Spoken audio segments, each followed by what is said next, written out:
رسول اللہ صلی اللہ علیہ وسلم نے ارشاد فرمایا کہ عاشورہ کا روزہ مجھے اللہ کی رحمت سے امید ہے کہ 1 سال کے گناہوں کا کفارہ ہے. تو بڑی فضیلت ہے. رمضان کے بعد سب سے زیادہ فضیلت عاشورہ کے روزے کی ہے, 10 محرم کا روزہ. محرم میں ہمیں شریعت نے کیا کرنے کا حکم دیا ہے, اسلام کیا کہتا ہے؟ پہلی بات, اسلام یہ کہتا ہے کہ محرم میں روزے رکھنا دوسرے مہینوں کی نسبت زیادہ ثواب ہے. رمضان کے بعد تو زیادہ سے زیادہ روزے رکھیں, اور اسپیشلی 10 محرم کا روزہ 1 سال کے گناہوں کا کفارہ ہے, یہ اور زیادہ ثواب ہے.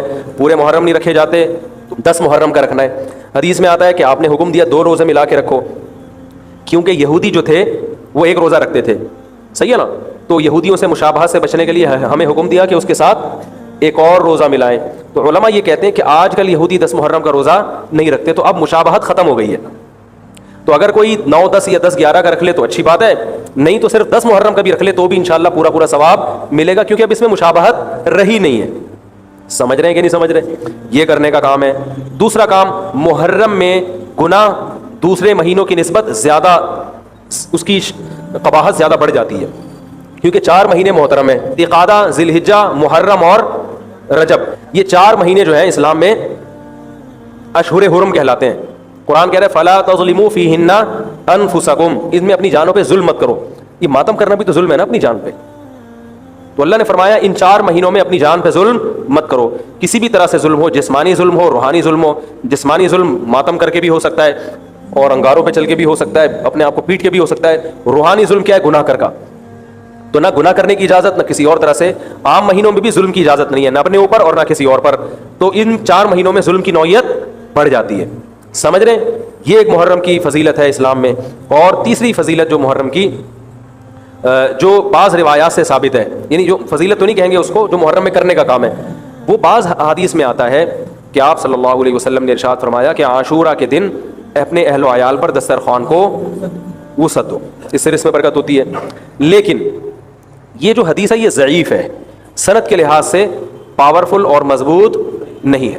بعض علماء کی رائے, بلکہ جمہور کی رائے یہی ہے کہ محرم میں اگر کوئی اپنے بچوں کو جمع کر کے اچھا کھانا کھلا دیتا ہے 10 محرم کو, اور یہ حلیم شاید یہیں سے نکلا ہے, کہ یوں وہ اچھا کھانا ہو جائے گا, تو وہ کہتے ہیں کوئی حرج نہیں ہے. لیکن ایک بات جو دوسرے علماء کہتے ہیں, جو میری بھی سمجھ میں آتا ہے, بلکہ میں نے پہلے کہیں پڑھا تو نہیں, میرا دماغ اس طرف گیا, لیکن اس کی تائید میں علماء کے فتاوی مل گئے.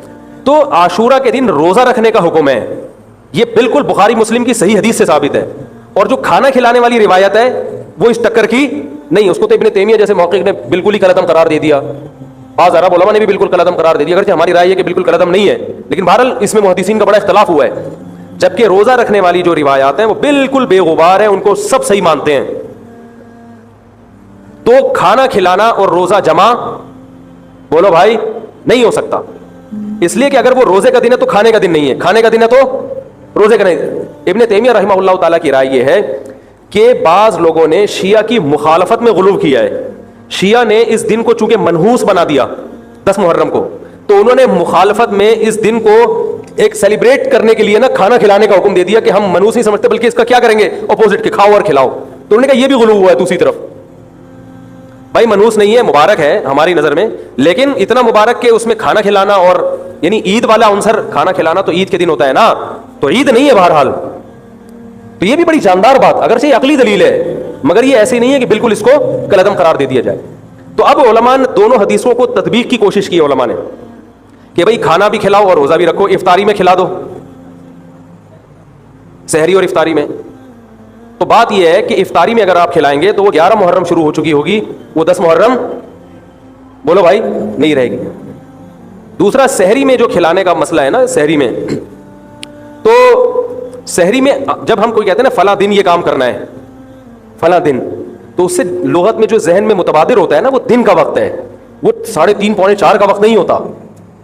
یہی وجہ ہے کہ جو لوگ اس حدیث پر عمل کرتے ہیں عاشورہ والی, وہ دن میں کھانا کھلاتے ہیں, دوپہر کے ٹائم لنچ کرتے ہیں. وہ افطاری میں تو ویسے ہی دسترخوان وسیع ہوتا ہے بھوک کی وجہ سے.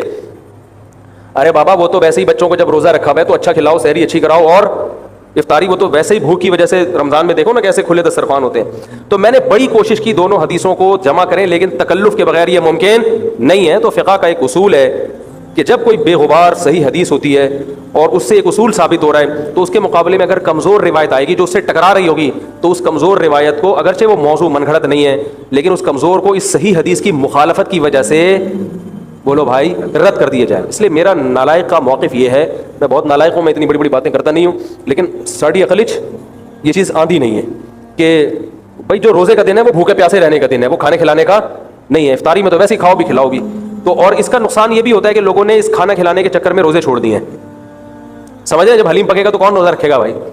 ساری رات گھوٹا لگے گا حلیم کا کہ کل دسترخوان وسیع کرنا ہے, تو پھر روزہ کیا, وہ تو تل لینے گیا, روزہ کون رکھے گا روزہ؟ تو وہ حدیث صحیح حدیث کی بالکل اس میں ٹائٹ قسم کی مخالفت ہو رہی ہے, ٹھیک ہے نا. تو نالائق کی رائے, پھر بھی اگر کوئی دوسرے علماء کی رائے کو فالو کرتا ہے تو وہ کھائے بھی کھلائے بھی.